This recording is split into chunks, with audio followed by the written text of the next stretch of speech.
Hello दोस्तों, राधे राधे। मैं सविता देवी गायिका आप लोग के प्रणाम करती हूँ। दोस्तों, मैं आप लोग के पास नाच गीत प्यारा सा लेकर आई हूँ, पूरा सुनिएगा।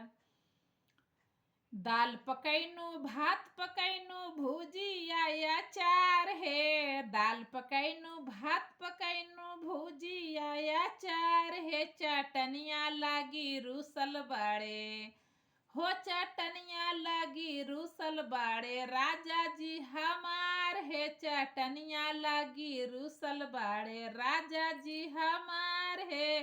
दाल पकैनु भात पकैनु भुजिया अचार है। दाल पकैनु भात पकैनु भुजिया अचार है।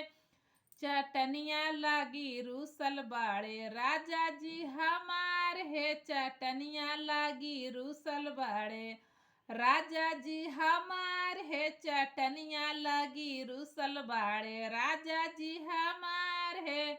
खाना माँ बना के हमें गईनी दुकान है। खाना माँ बना के हमें गईनी दुकान है। दुकानिया के छैला पूछे के हउए तोहार है। दुकानिया के छैला पूछे के हउए तोहार है। दुकानिया के छैला पूछे के हउए तोहार है।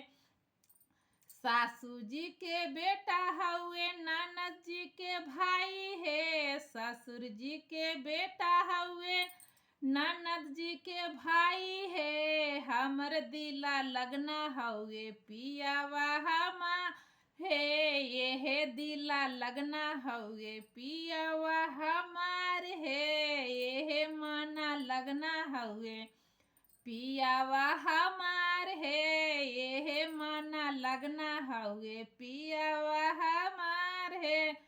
दाल पकैनु भात पकैनु भुजिया अचार है। दाल पकैनु भात पकैनु भुजिया अचार है।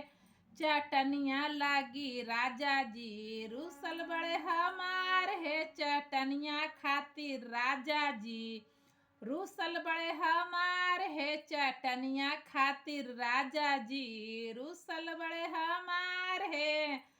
खाना माँ बना के हमें गईनी बाजार है। खाना माँ बना के हमें गईनी बाजार है।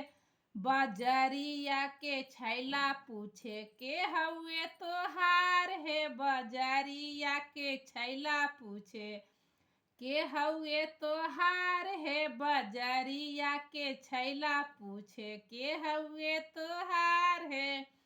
ससुर जी के बेटा हउए जेठानी जी के देवर है। ससुर जी के बेटा हउए जेठानी जी के देवर है। जेठ जी के भाई हउए राजा जी हमार है। जेठ जी के भाई हउए राजा जी हमार है। यही माना लगना हउए पिया जी हमार है।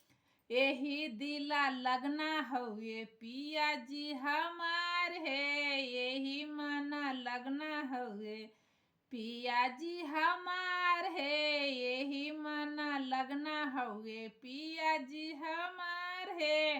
दाल पकैनु भात पकैनु भुजिया अचार है। दाल पकैनु भात पकैनु भुजिया अचार है। चटनिया खातिर रूसल बाड़े राजा जी हमार है। चटनिया खातिर रूसल बाड़े राजा जी हमार है। यही माना लगना हउए पियावा हमार है। यही दिला लगना हउए पियावा हमार है।